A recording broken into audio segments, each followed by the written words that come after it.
పెద్దపల్లి మండలం మద్దిగుంట గ్రామంలో అధికారుల అనుమతితో తను మట్టి విక్రయం చేస్తుండగా గ్రామ పంచాయతీకి సీసీ కెమెరాలు కావాలనే నెపంతో 5,40,000 రూపాయలు డిమాండ్ చేస్తున్నారని మట్టి విక్రయ నిర్వాహకుడు రామ్రెడ్డి పేర్కొన్నాడు.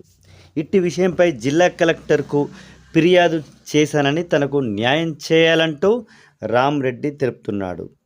లక్షలు పెట్టుబడులు పెట్టి తను ప్రభుత్వానికి ఆదాయాన్నిస్తూ తన వద్ద పలువురికి ఉపాధిని కల్పిస్తున్నానని, కానీ తన మట్టి విక్రయాలు జరగకుండా తనను డబ్బులు డిమాండ్ చేస్తూ ఇబ్బందులకు గురి చేస్తున్నాడంటూ వారిపై చర్యలు తీసుకోవాలని తను పేర్కొంటున్నారు.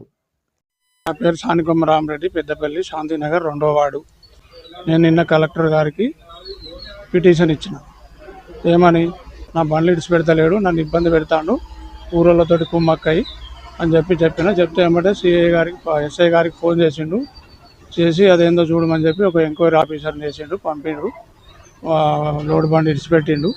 ఊరోళ్ళు మా ఊరు నుంచి మట్టి పోవద్దు, అట్లనే మాకు 5,40,000 గ్రామ పంచాయతీ మన సీసీ కెమెరాలకు అవుతాయి, సీసీ కెమెరాలకు ఇస్తేనే నడపాలి, లేకుండా లేదని అడ్డం తిరిగి కూడా అప్పుడు సీసీ కెమెరాలకు నేను ఎందుకు ఇస్తాను, నాకేం సంబంధం అని నేను అన్నా.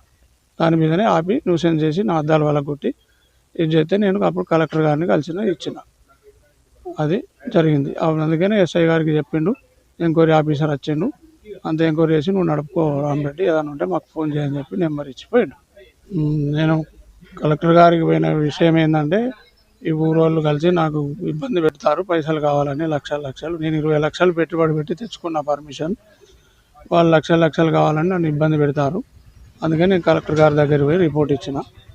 కాబట్టి మీరు కలెక్టర్ గారు నాపై దయదలిచి నాకు న్యాయం చేయగలరని నా యొక్క మనవి.